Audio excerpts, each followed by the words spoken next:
tales retold. The Safe. Ever wake up in the middle of the night or randomly check your watch in the daytime to see the same time following you around? For me, it's 11:17. I would say 1 out of every 3 times I check my watch, it's 11:17. You may have another one like 3:33 or 12:50. If you don't have one, count your blessings and stop reading. If you do have a time you can't seem to shake, follow these instructions. Find the place you were born. The more specific, the better. The exact room if you can, but sometimes what you're looking for can wander around a bit. Search the room and the surrounding area thoroughly. You should find a safe with a 4-digit keypad combination. You know which 4 digits to enter. Use a 0 first if your hour is below 10. Inside you should find a manila envelope. Take it out, and be careful to note its surprisingly heavy weight, because you don't want to accidentally drop it. With the envelope in hand, get out of there, and make sure nobody saw you. Once you're in a safe place, open the package up. You should find an external hard drive and 2 envelopes. One is labeled Photos. Open that up. You'll find a series of Polaroids docking your life story. Each one will have a date and a brief description printed in the white space. You will have never seen the pictures before, or have any recollection of someone taking them. The pictures will often appear to have been taken from secluded areas, as though a stalker took them. Be very careful when looking through the photos that you don't look at any photos beyond today's date, because they are there, and the future is not meant to be known.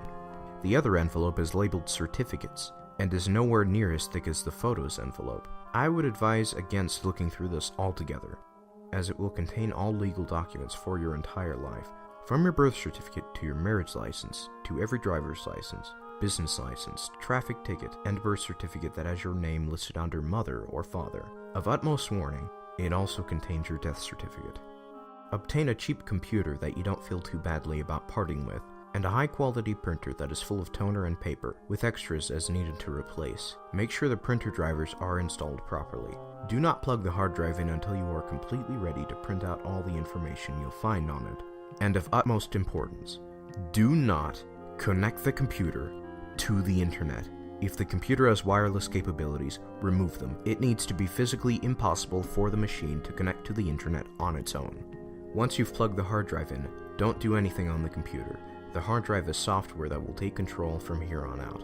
If you follow the instructions precisely, the printer should start spewing out pages like mad. They will be blueprints, schematics, and mathematical formulae that most people won't have the capacity to understand. If the printer runs out of paper before it's finished, be sure to load more in. You'll know when it's finished because the computer will shut down and never turn on again, and the final page will say, "End of instructions set." It will then provide an IP address. Go to that IP address in your web browser. It will prompt your 4-digit password. From there, further instructions will be given. About a dozen of us have followed these instructions so far, and comparing our printouts show that each hard drive contained only a piece of the whole. We don't know how many pieces are out there, whether anyone has duplicates, but we're pretty sure we have a partial schematic of a working time machine, one that we are destined to construct. I've never been brave enough to look at the pictures and documents of my future, but others have taken the plunge. They claim that every time they look at one of their future pictures, the photo is changed, and sometimes the number of photos changes altogether. As a final warning, destroy the hard drive when you are finished. It is unlike anything any of us have ever seen before, and it seems to be able to turn itself on without a power source. I didn't wait around to see if mine made any noises, but reports from others say that at night, it seems to whisper to them.